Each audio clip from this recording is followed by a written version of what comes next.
My daughter Rachel, now a New York fashion star, called her mother's home a shameful dump, and me her biggest regret. These tailor's hands, worn from years stitching her dreams, raised her alone. Now, they're crafting a truth that will make her glittering world kneel in respect. They call me Janet around here. I'm Janet Peterson, 65, and this tiny rented apartment on the edge of Reno is all I've got. But first, wherever you're listening from, do an old woman a favor. Send a like or leave a comment below. It helps to know someone's out there. It's quiet most days in here.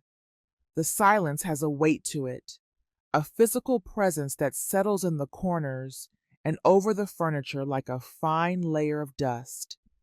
Sometimes the only sounds are the hum of the old heater kicking on, a rattling protest against the cold, and the soft, uneven ticking of a wall clock that hasn't been quite right since spring.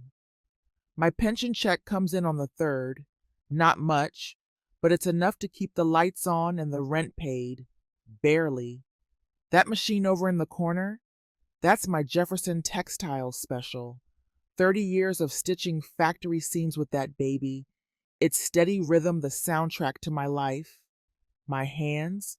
Still swollen some days. These fingers? Bent, cracked, a little crooked. They tell a story. They're the hands that fed my child, night after night. They sent her to college, stitching extra shifts to pay for her sketchbooks and fashion textbooks and the bus rides to campus she always complained about.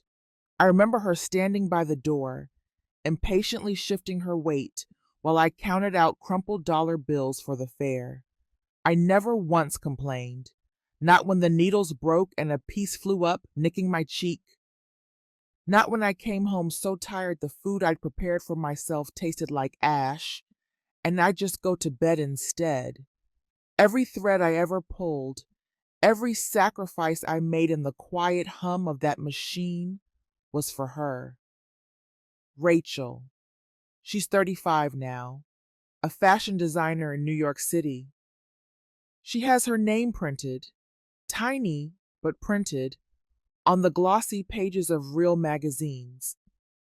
She lives in some apartment with tall windows that look out over the entire city, with full silver floors so polished you'd be afraid to walk barefoot on them. She posts pictures sometimes, pictures of a life so far removed from this one, posing in crisp white blazers and sky-high heels I can't imagine walking in, sipping lattes from cups that probably cost more than my weekly groceries, standing next to rooftop Christmas trees that glitter with 1,000 perfect lights. I save those photos. I don't know how to work any of that cloud business. I go down to the CVS and print them out. The young man behind the counter knows me. More pictures of the famous daughter, Janet? He'll ask with a smile. I keep them in an old shoebox under the bed, and when the ladies at my book club ask about her, I pull out one of those photos and say, "That's my daughter. She's a designer now." I say it with a pride that fills my chest, even when it stings a little, because deep down, I know I don't belong in her world. I'm all handmade curtains and the smell of peanut butter cookies. She's sequins, silk, and skyline views. I worry sometimes that I've become too small for her life, that I've turned into something old and worn out, that she doesn't quite know how to fit into her perfect polished frame. A story she'd rather not tell. Still, Christmas is coming, and a mother's heart is a stubborn thing. I've only got one wish this year, that Rachel comes home. 2 years. That's how long it's been since she last set foot in Reno for the holidays. I don't blame her. Not really. New York is busy, cold, full of important things to do and important people to see. But still, a mother hopes. So I started early, with a burst of energy that felt almost foreign. I pulled out the plastic tree from the back of the hallway closet, the one I bought at a church rummage sale 12 years ago. It's missing a few branches on the back side, but I fluffed it up the best I could and turned the bare patch to the wall. I hung those faded ornaments, each one a memory. The lopsided clay star from Rachel's third grade art project, the fragile gold ball from our last Christmas together, before she left for good. I even baked her favorite, peanut butter cookies, a big batch. I can make them with my eyes closed. Golden brown edges, soft and chewy in the middle.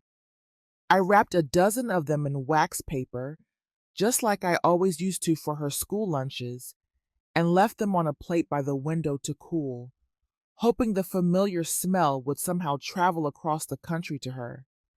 And then the scarf, blue, that soft, powdery blue she used to love in middle school. She had a sweater in that color she wore until it was threadbare. I started knitting it the week after Thanksgiving. My fingers ache more now, and the arthritis makes them stiff in the mornings, so each row takes time. But I wanted it to be perfect, something warm and soft she could wear against that biting New York wind. A piece of my love to wrap around her neck. I laid the nearly finished scarf across my lap, the soft wool a comfort against my legs, picked up the phone, and dialed her number. My heart was racing, a frantic little bird against my ribs. I smiled into the empty room, already imagining her face when she heard my voice, the slight surprise, maybe even a little warmth. The rings stretched on, each one longer than the last. Then, her voice, a little tired, a little impatient. "Hello?" "Rachel, baby," I said, trying to keep my own voice steady and cheerful. "I was just calling to see if you might be coming home for Christmas this year. I've got the tree up. I made your cookies, and I knitted you a new scarf. Blue, just like you liked." There was a long pause. I could hear the city in the background, a distant siren, the faint hum of traffic. A world away, then a sigh, not a tired sigh, a cold one, heavy. "Mom," she said flatly, "can I be honest with you? Please don't get mad." I held my breath, my hand tightening on the phone. "Of course, honey. Your apartment, it looks like a slum. I can't have my friends or my clients knowing I come from there. It's embarrassing. It makes things hard for me professionally." The word hung in the air between us. Slum. I looked around my small, clean home, the worn but comfortable armchair, the crocheted afghan my own mother had made, the photos on the mantelpiece. It wasn't a palace, but it was a home built with love. "A slum?" I whispered. The word felt foreign and ugly in my mouth. "Rachel, honey, this is the home I built with every stitch I ever sewed. This couch, this tree, I saved and scraped and prayed for every inch of it." She cut in, her voice sharp now. "Mom, I've told you this before. You don't belong in my world. It's not just the apartment. It's the clothes you wear, the way you talk. It's all too much. I have worked so hard to leave all that behind me, and now you keep trying to pull it back into my life. Why can't you just let me go?" I blinked, staring at the wall. The scarf had slipped from my hands, pooling on the floor by my feet. "I just wanted to see you," I said quietly, the cheerfulness gone, my voice small, but to hold you, just for one night. Another silence. This one felt final. Then she said it. Her voice was calm, controlled, as sharp and precise as a brand new razor. You existing, that was the biggest mistake of my life. I wish you'd never been part of it at all. Click. The line went dead. I didn't move. I just stared at the phone in my lap, the silence in the room now deafening. Outside, the neighbors' colored lights blinked along the windowsill, red, green, blue, a mocking, cheerful rhythm. The cookies sat untouched on the plate, their sweet smell now sickening. The scarf, still unfinished, lay in a soft, rejected heap by my feet. I sank deeper into the old armchair, the one with the threadbare arms and the cushion that always dips to the left. Listening to this, have you ever felt like you've given so much but never once dared to ask for anything for yourself? Share your story in the comments below. I sank into that chair, and the memories came flooding back, unbidden. Remembered those nights hunched over my machine, my back aching, sewing extra buttons onto Rachel's school shirts so they wouldn't fall off. Remembered eating stale bread and drinking tap water for dinner so she could have enough money for her textbooks. Remembered standing in the far back corner of the auditorium at her college graduation, too afraid my worn-out dress would make her uncomfortable if I stood too close to her new, important friends. I was invisible then, too. I chose to be, for her sake. Now I was a stain she wanted scrubbed out of her story. Mistake! She'd said it like it was a fact from a textbook, like my love, my labor, my body that carried her. None of it had ever mattered. She wanted me erased, neatly, quietly, but I wasn't gone. Not yet. The cookies were still on the table the next morning, untouched, cold, hardened at the edges like little bricks of disappointment. The warm, comforting peanut butter smell that had filled the kitchen yesterday had gone flat, stale.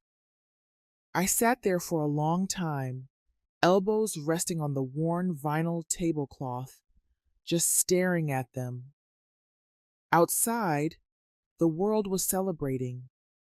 I could hear it, muffled laughter from the apartment next door, the faint tinny hum of a Christmas carol drifting from some neighbor's TV, the excited rustle of wrapping paper. It was Christmas Eve in homes where mothers were still welcome. In here, my little tree blinked in the oppressive silence. The colored lights flickered red, green, blue, too fast, too bright, like they were mocking my grief. The blue scarf I'd spent so many painful hours knitting was still on the floor where it had fallen, a ghost of a gesture that would never be received. I picked up the photograph from the mantel, the only one I had left from when Rachel was 5.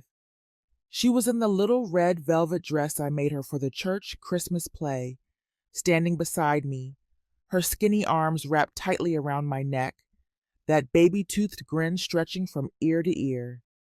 She was completely unaware of the holes in my shoes, hidden from the camera, or the unpaid gas bill taped to the inside of the kitchen cabinet behind me. That child, my child, was gone, replaced by a stranger with a voice like ice. The phone buzzed on the table, a violent, jarring sound, a text. Hope, that damn stubborn thing. It still flickered in me like those cursed lights on the tree. My hands trembled as I picked up the phone, half believing, half praying that maybe, just maybe, it was her, trying to take it back, trying to say she didn't mean it. But no, the message was short, brutal. Mom, I told you. Stop calling, stop texting. I'm building a life without you. Please respect that. Respect that, as if my very existence was a form of disrespect to her. I whispered into the quiet room. I gave you everything I had. How did I become something you had to erase? My voice cracked and fell into the silence. My dog tears, hot and sharp, finally came, sliding down my cheeks and landing on Rachel's smiling 5-year-old face in the photo. I pressed the image to my chest, then slowly, carefully, lowered it back to the table. She didn't just say she didn't want to come home. She wanted me gone, erased from the record, deleted from the memory, as if I was something to be swept up with the dust bunnies under the couch. The next morning, Christmas Day, there was a knock. I wasn't expecting anyone. I hadn't moved much from the night before, just enough to pull a blanket over my lap and drift in and out of a restless, dreamless sleep on the couch. When I opened the door, it was Mr. David Lee, my neighbor from across the hall. White hair, a kind, wrinkled face, holding his cane in one hand and a steaming paper cup in the other. He was a retired postal worker, lived alone too. We mostly just nodded in the hallway. "Morning, Miss Peterson," he said, holding out the cup. His voice was gentle. "Thought you might need a little Christmas warmth. Cocoa, real marshmallows and everything." I blinked at him, my throat thick and dry. "Merry Christmas, David," I managed to say, my voice barely a whisper. "You okay, Janet?" he asked, his eyes kind but cautious. He looked past me, into the dim apartment, his gaze taking in the blinking tree, the forgotten plate of cookies, the lonely blue scarf on the ground. He saw it all. I'm fine," I lied, the words tasting like sawdust. He didn't believe me, of course, but he was a kind man. He didn't press. He just nodded. I took the cocoa with both hands, letting the warmth seep into my cold fingers. I brought it close and inhaled the scent, sweet, chocolatey, a smell from childhood. And suddenly, I couldn't hold it in anymore. The words just came tumbling out, flat and lifeless. "She said I was the biggest mistake of her life," I told him, staring straight ahead at the wall of his apartment, not meeting his eyes. "She said she wants a life without me in it." Mr. Lee didn't speak for a moment. He just stood there, a silent, steady presence, while I poured out the whole miserable story. The scarf, the cookies, the photo, the phone call, the final brutal text, the ache that lived in my bones, not just my heart. He reached out a frail, steady hand and rested it gently on my shoulder. "She's wrong," he said simply. "You matter, Janet. You matter more than she knows right now." I nodded, but I didn't feel it. The words were kind, a small warm stone in a sea of ice, but they couldn't reach the part of me that had gone cold and numb. I was disappearing, bit by bit, from her life, and now from my own. A few days later, after the mocking cheer of the holiday had faded from the neighborhood, I did something I never thought I'd do.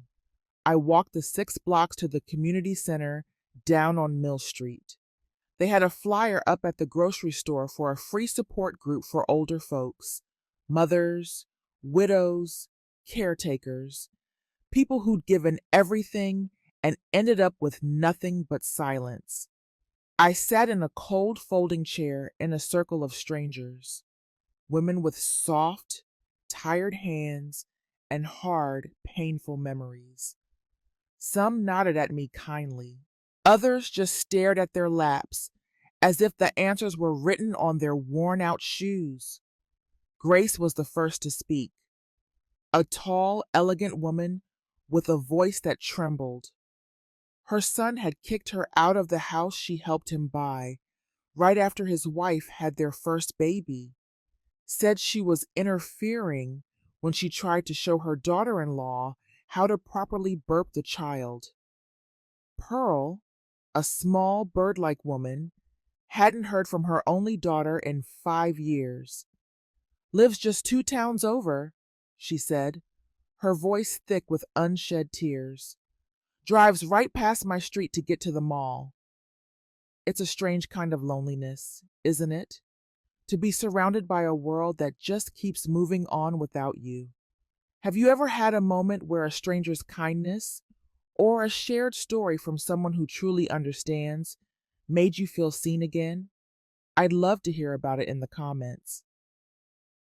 And then, somehow, it was my turn. My heart pounded. I opened my mouth and the story came out. I knitted her a scarf, I began, my voice trembling. Blue, the kind she used to love. I told them everything about Rachel, the cookies, the phone call, the text. She said I was her biggest mistake, I said, my throat closing up, the words barely getting out, that she wanted a life without me in it. The room went silent. I could hear the hum of the fluorescent lights overhead. One woman gasped softly. Another, a complete stranger, reached across the space between our chairs and took my hand. Her grip was firm and warm.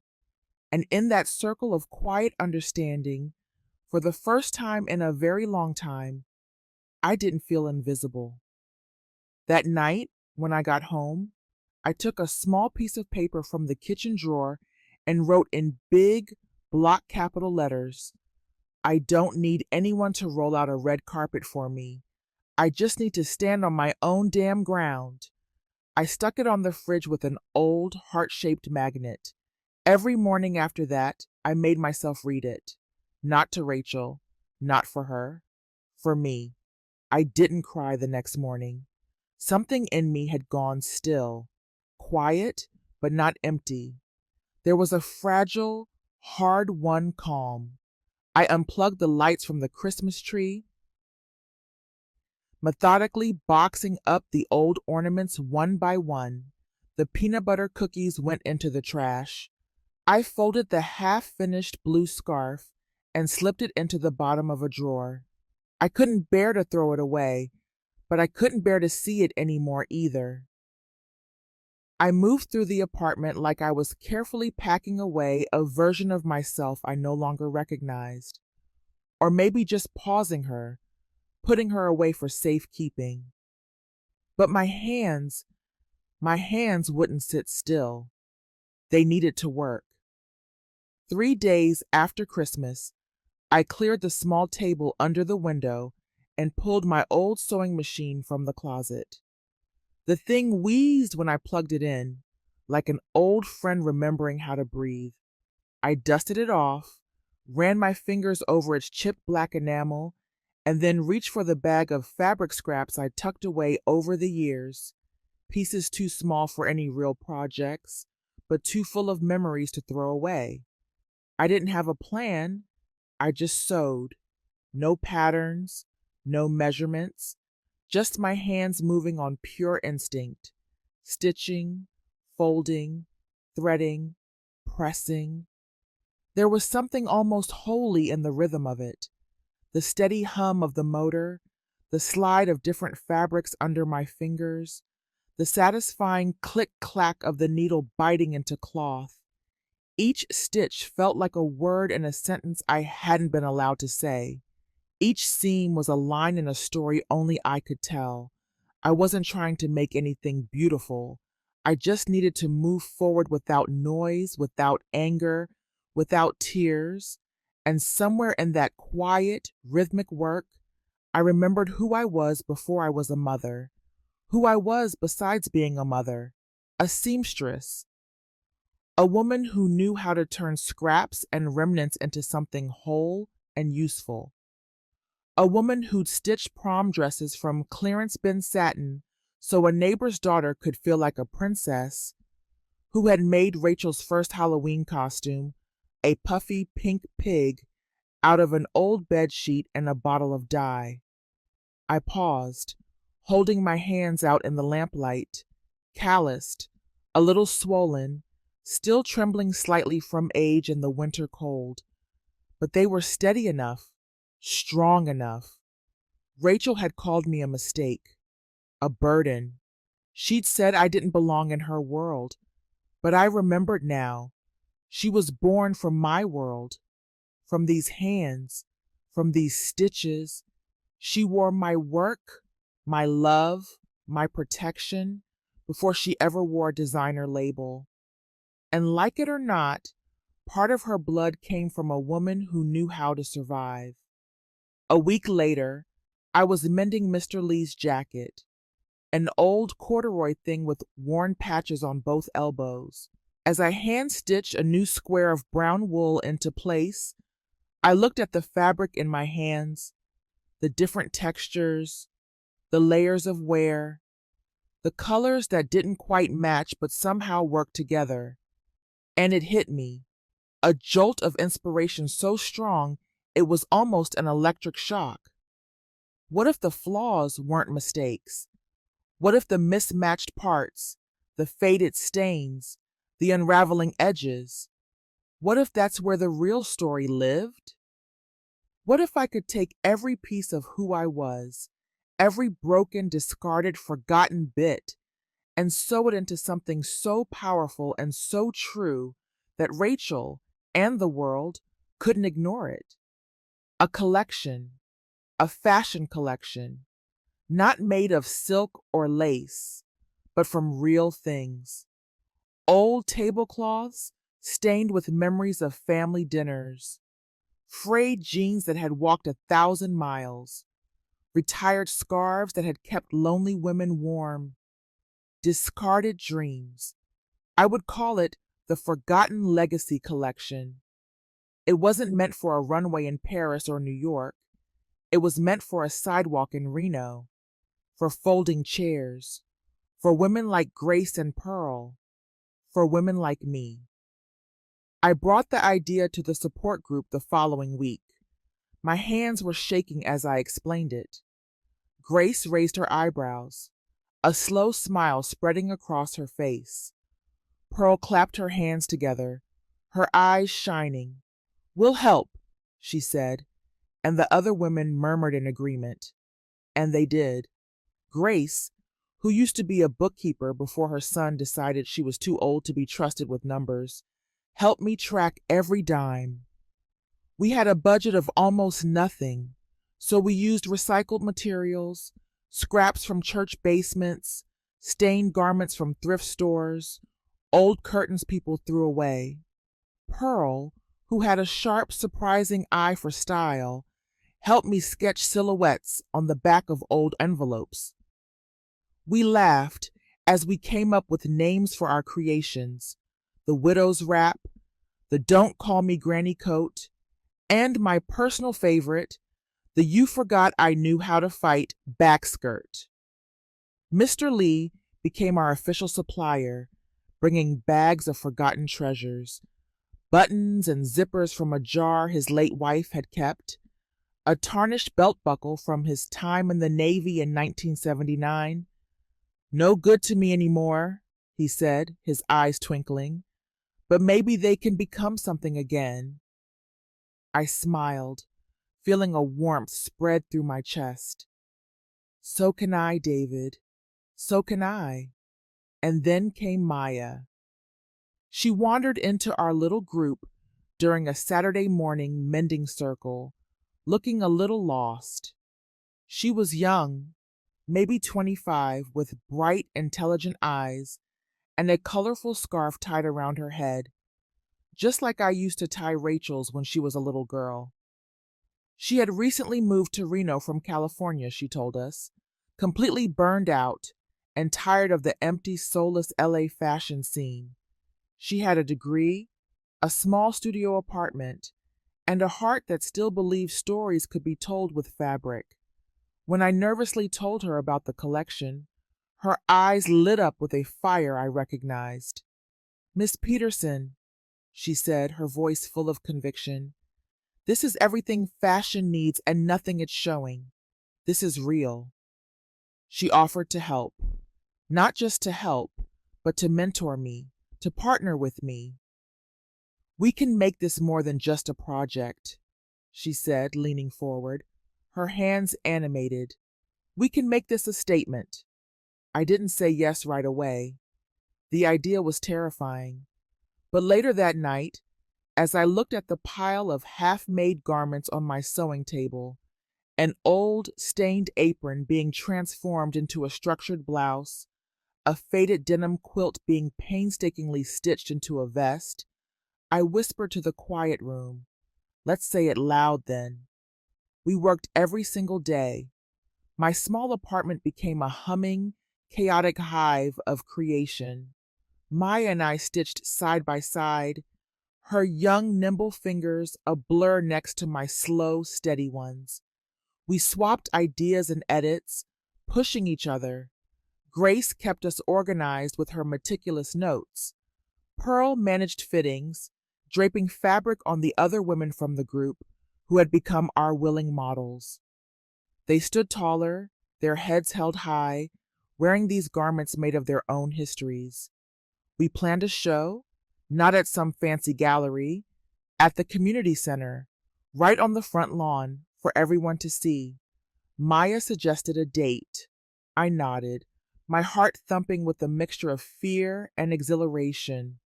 Let's do it, I said, a decision solidifying in my soul. And I'm sending Rachel a ticket. I made the invitation myself. I used thick, recycled paper that felt important in my hands. I wrote the words carefully in my best script, and inside, I glued a small 1-inch square of faded denim, the same fabric from the very first dress I ever made for her. Janet Peterson and friends invite you to a presentation of the Forgotten Legacy Collection, Reno Community Center, 7:00 p.m. Your presence is part of this story. I didn't expect her to come. A part of me even hoped she wouldn't, but I knew she would read it, and I wanted her to know her mother was still stitching, still creating, still standing. The weeks that followed were filled with the constant sound of thread pulling tight and the sharp snip of scissors slicing through fabric that had once lined forgotten drawers. My apartment, once so silent and still, had become a humming, vibrant little world of its own. Swatches of cloth were pinned across the living room wall like battle flags. Patterns, drawn in pencil on the back of worn paper grocery bags, were spread across the floor. The old sewing machine whirred day and night, a faithful soldier in our quiet revolution, my fingers dancing over its surface with decades of muscle memory. Maya was with me almost every afternoon. She brought a professional structure to my raw vision, but she never once tried to dull the edges of it. This isn't about making things pretty, Janet, she said once, looking up from a particularly stubborn piece of canvas. This is about making things powerful. Grace, meticulous and sharp as a new needle, created a spreadsheet on yellow legal paper, tracking every button, every roll of thread, every seam allowance, like a general preparing for war. Pearl Saul turned her small dining table into a sketchboard, her hands, once shaky, now flying across the page with confident strokes. And Mr. Lee, our beloved procurement officer, made rounds to every thrift store and church donation bin in Reno, returning with bags of broken jewelry, rusted zippers, and even the tarnished belt from his old Navy days. Nothing was wasted. Everything told a story. Every garment we created became its own confession, its own testament. There was a jacket sewn from the pieces of Rachel's old school uniforms. I'd found them in a box she'd left in the back of my closet years ago. The collar still had a faint, ghostly pink stain from a cherry ice cream cone. I paired it with denim from a pair of overalls she once had a tantrum over, refusing to wear them past the age of 10. Now, repurposed, deconstructed, and stitched into a new silhouette that Maya called defiantly maternal, it had a new life. There was a long, flowing dress made from the very curtain she had once mocked. "This looks like it came from a shelter," she'd said that last terrible Christmas. Now, layered, draped, and reimagined, it hung on Grace like dignity reborn. And then there was the centerpiece, my own labor of heartbreak and defiance. A long, heavy, patchworked coat. I spent every night on it, long after Maya and the others had gone home. Hundreds of tiny scraps, sewn together in a deliberate, beautiful chaos. A piece of cloth from the arm of the couch I used to rock her to sleep on, the silk lining from my old church hat, a fragile strip of yellowing lace from my own wedding dress. And on the back, I embroidered 3 short phrases in a thread so blue it nearly sang under the light. I exist. I am not a mistake. Love never goes out of style. The coat wasn't meant to be beautiful in the way Rachel would understand. It was meant to be a witness. Maya and I planned the show for the 3rd Friday in February. The lawn at the community center would be our runway. No fancy lights, no velvet ropes, just folding chairs, some repurposed white sheets for a backdrop, and the raw, honest faces of women whose wrinkles had earned them the right to be seen. We didn't hire models. We were the models. Pearl, in her hand-dyed tunic, walking with her cane held like a scepter, her chin high. Grace, regal as a queen in a suit pieced together from 2 different blazers found in a church basement, one of them missing a sleeve. Maya herself, young and radiant in a dress made from dozens of torn silk scarves donated by the senior reading group. And me, I would wear the coat. I knew exactly how this would look to Rachel: primitive, amateurish, shameful, which is precisely why I knew she had to be there.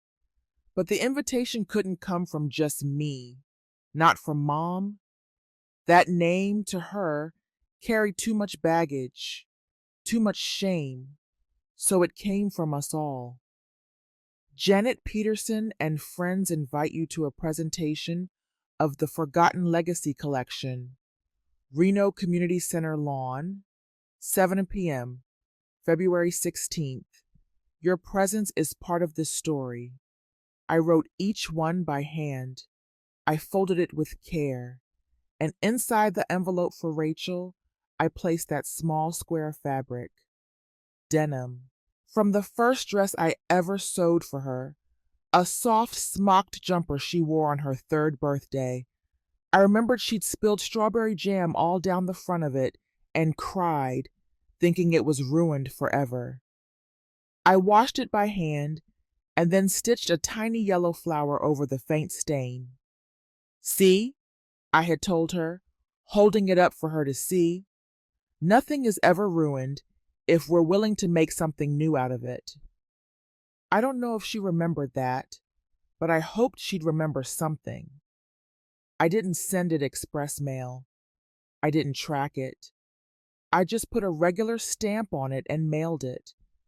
I let it float its way into her polished, perfect New York apartment, like a whisper from the life she had tried so hard to cut loose.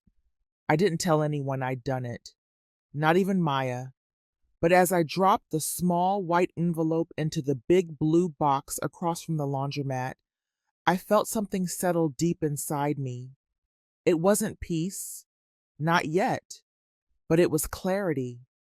In the final days before the show, the community center became a small miracle of activity. Women from the neighborhood I'd never even spoken to came in shifts, ironing, adjusting hems, hanging lights we'd made from paper cups and battery-powered tea candles. Kids from the local high school volunteered to set up the chairs and play live music. A local jazz trio even offered to perform for free when they heard what we were doing. The air in that sterile community room smelled like starch and courage. I caught Maya standing in the corner one afternoon, just looking at the coat hanging on a dress form, quietly wiping tears from her eyes. "You did this, Janet," she whispered, using my first name for the first time. "You're not just sewing clothes anymore. You're teaching us all how to remember." That night, the night before the show, I sat alone in my kitchen. The blue scarf was on the table again, still unfinished, folded neatly beside a single candle. I didn't cry. I didn't even touch it. I just sipped my tea and looked at the open window where the cold night wind tugged gently at the lace curtain. And I prayed, not for Rachel to come, not even for forgiveness, but for strength. "Lord," I said softly to the quiet room, "let this not be for revenge. Let it be for truth. Let it be for every woman who's ever been erased, belittled, or forgotten. Let this night remind the world that we were always here, quiet maybe, but never, ever broken." The wind had teeth that night, not the sharp, biting kind, but a slow, steady cold that seemed to test every seam in your coat, reminding you that it was February in Reno.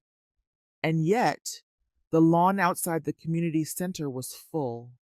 Not packed, but full in that special way that meant people chose to be here, chose to brave the cold and stay. Plastic folding chairs curved around a narrow makeshift runway. It was nothing grand, just a long strip of heavy canvas duct taped to the frozen grass, anchored by sandbags at the corners. But the people sitting in those chairs, bundled in coats and hats, leaned forward like it was the Met Gala.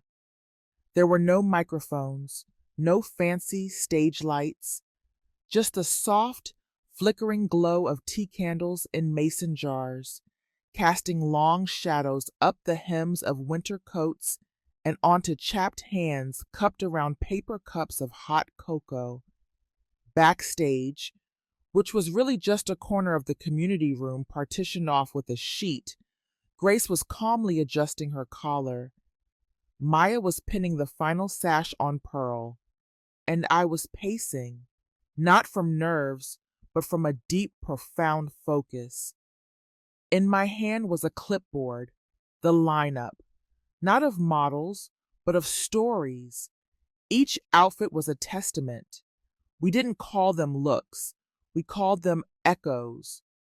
Maya was the first to walk.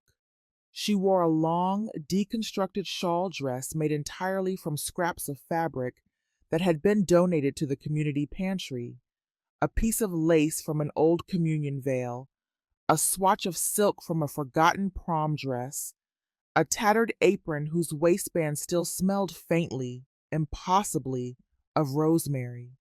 Her heels clicked softly against the canvas. She didn't smile. She didn't wave. She just walked with a grace and power that said she knew exactly where she came from, and she wasn't going back.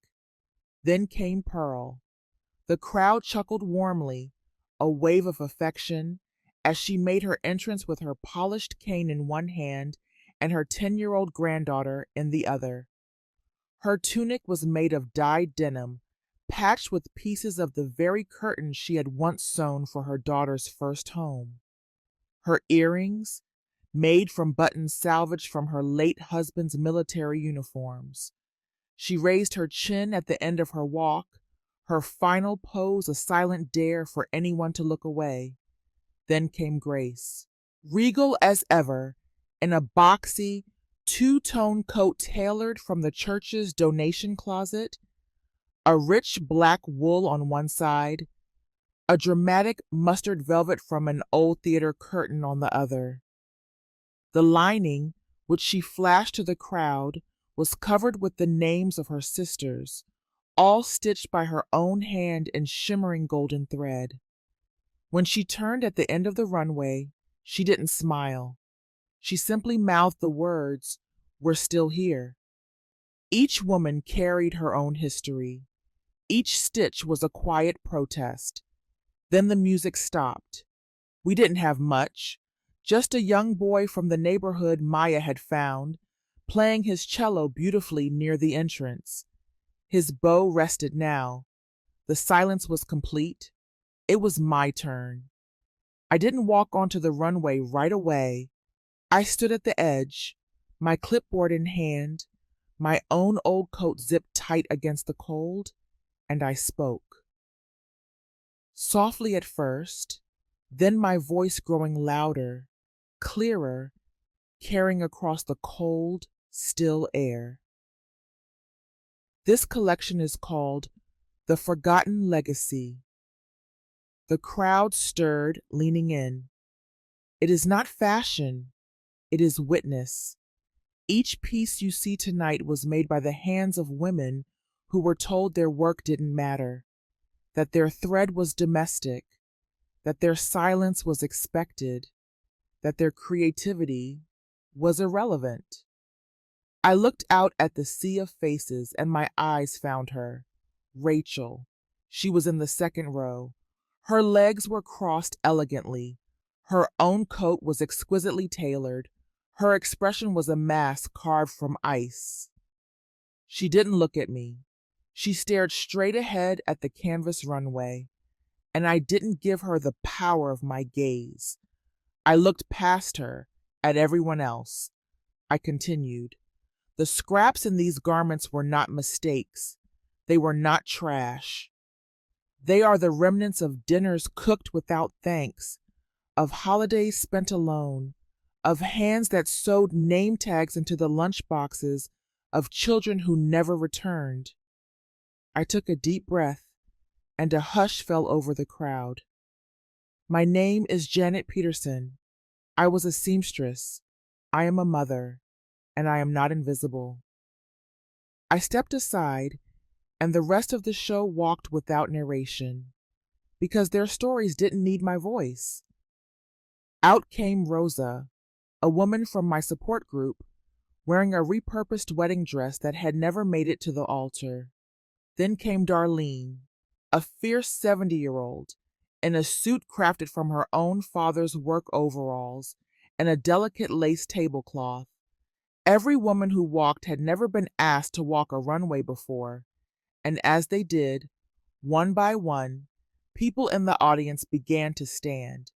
The applause rose, not like a sudden clap of thunder, but like the slow, steady sound of rain, like remembering. The final model was a teenage girl, no more than 16, wearing a coat I had helped her sew from clothes she said smelled like her grandma. On the back of the coat, in careful, deliberate thread, was one single line. She loved me in silence. I'm speaking for her now. When it ended, there was no grand bow, just a moment of shared, profound silence. And in that stillness, Rachel stood up, not clapping, not crying, just standing. Her own daughter, my granddaughter Elle, tugged at her sleeve, whispering loudly enough for me to hear, "Mom, was that Nana's fabric?" Rachel just nodded once, a sharp, jerky movement, and then she sat back down. Afterward, people approached me like I was a statue that had suddenly come to life. Some just hugged me, holding on tight. Some couldn't speak at all, just squeezed my hand, their eyes full. One young woman pressed a folded piece of paper into my palm and walked away before I could thank her. I opened it hours later, back in my quiet apartment. It read, "My mother never got to speak, but tonight you spoke for her." I placed it carefully in my coat pocket, the same old coat I'd worn for 20 years, not the new one, The old one, stitched, mended, faithful. Pearl brought me a mug of lukewarm cider. She stayed, Pearl said, her voice low, nodding discreetly toward where Rachel had been sitting. I saw, I said. She looked like she'd swallowed a cup of vinegar the whole time. I took a sip of the cider, but she stayed. We both stood there, watching the volunteers fold up the chairs and stack the empty mason jars. At the end of the night, I saw it. Rachel's seat was empty, but on it, folded neatly carefully, was a small strip of faded corduroy. I recognized it immediately. My breath caught in my throat. It had once been part of Rachel's favorite jumper from second grade. She'd spilled a bottle of black ink on it doing her spelling homework. I had patched it with a bright yellow star. She had hated it then, complaining that everyone would know she'd made a mistake. Now, here it was, folded, returned. It was a peace offering without the burden of an apology. Tucked inside the fold was a small, stiff card. There were no words, just a sketch. A beautiful, skillful sketch of a little girl in a big patchwork coat, a thread in one hand and a needle in the other. That night back home, I didn't cry. I hung the little scrap of jumper by my kitchen window where the morning sun would hit it. Some people might call that closure. I don't. I call it a beginning. The morning after the show, the apartment was quiet in a way that felt earned, not empty, not hollow, just still. A peaceful light streamed through the east window and landed square on my kitchen table, which was now cleared of all fabric scraps and sewing tools. I stood by the sink with a warm mug of tea in my hand, the steam curling up toward my chin. On the table lay the piece of corduroy Rachel had left behind. I hadn't touched it since picking it up from that cold folding chair. But now, in the soft light of a new morning, I took it to an old embroidery frame and stretched it gently across, securing each corner with pins. It wasn't meant for more stitching. Not yet. For now, it was meant to be seen. A small, stubborn square of childhood, stained with ink, with a crooked yellow star still sewn at the edge. I didn't cry. Instead, I turned to the other bags of fabrics I'd collected over the years. Swatches from projects that never made it past the hem, ribbons from holiday wrappings that were too pretty to throw away, trims and lace tucked away in drawers for a someday that had never seemed to come. Someday had arrived. I didn't call Rachel. I didn't write. Not because I was still angry. The anger had burned itself out, leaving something quieter in its place. I was done performing for her, done explaining myself. I had a different kind of letter to write now, the kind made with needle and thread. I spent the next week transforming my small living room. The old, sagging recliner finally went to the curb. I moved my trusty sewing machine from the dark corner of my bedroom to the front window where the best sunlight would land. I dragged the old wooden cabinet from the garage, my late husband's old record shelf, and repurposed it to hold rolls of fabric. Then I bought a can of white paint and, in big clear block letters, painted 3 words on the wall above the window. Sewing circle, stories welcome. Maya helped me make flyers on her computer. Pearl went through her late mother's things and dropped off antique button tins. Grace called her niece, who worked at a craft store in Sacramento, and a week later a huge box of donated thread and scissors arrived. Within days, we had a space that didn't just look like a studio, it felt like a sanctuary. The first time Eliza came, she didn't say much. She was 16, with a hoodie pulled low over her eyes, headphones around her neck, and a look in her eyes that said she'd seen too much of the world already. "You ever sewn before?" I asked her gently. She just shook her head, not looking at me. "That's all right," I said, sliding a simple square of white muslin across the table toward her. "You ever needed to say something, but you didn't know how?" This time she looked up and nodded, just once. "Then you're already halfway there," I told her. She stitched that afternoon in complete silence, a crooked, uneven, unhurried line of black thread across the white cloth. She looked at me only once and asked, her voice barely a whisper, "Did you used to be a real designer?" I laughed, a soft, gentle sound. "I used to be a mother. Now, I'm just me." She almost smiled, then went back to her stitching. And that was enough. Within weeks, the studio became more than a project. It became a rhythm for my life and for the lives of others. Tuesday mornings were for beginners. Fridays were for mending, clothes, and sometimes hearts. On Sundays, we just left the door open and anyone could come in.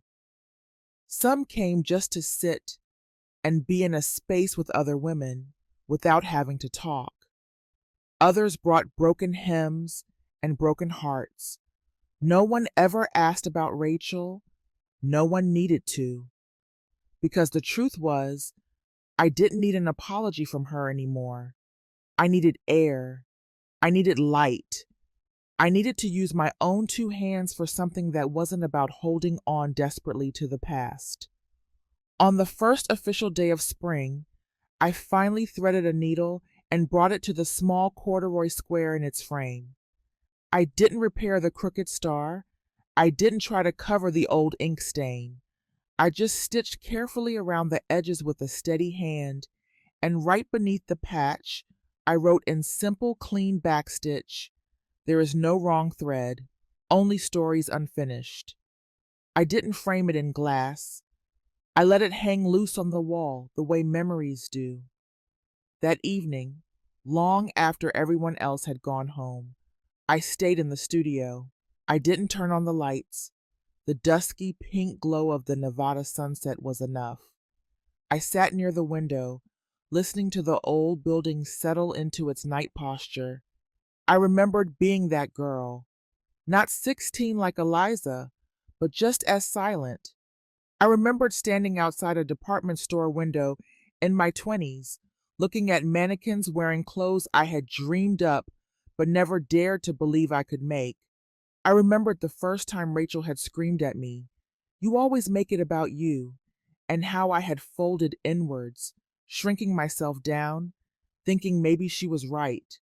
Maybe I wasn't enough of a mother, or maybe I was too much. But tonight, with a new needle and thread, I began stitching a message just for myself.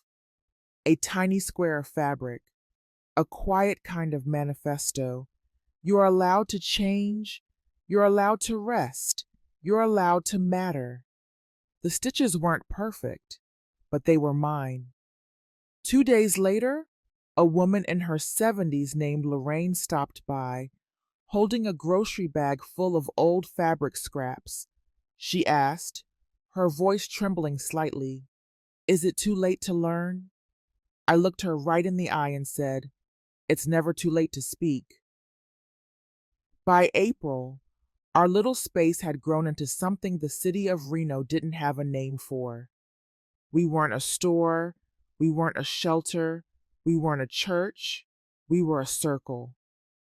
One evening, Maya came in, dragging a huge donation box of unused school uniforms. "They changed the dress code," she explained. "Figured these could become something else." And we did just that. The children's old khaki pants became sturdy tote bags for the senior women to carry their things to doctor's appointments.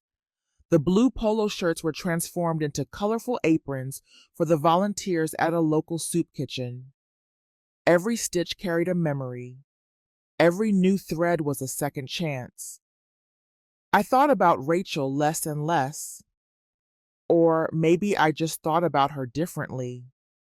Not as the daughter who had hurt me, but as the woman who didn't yet understand what I was just now learning, that love isn't about erasing mistakes, it's about creating enough space for more life to grow. One Thursday, as I was pinning up a new design on the wall, a knock came at the door. It was well after our open hours.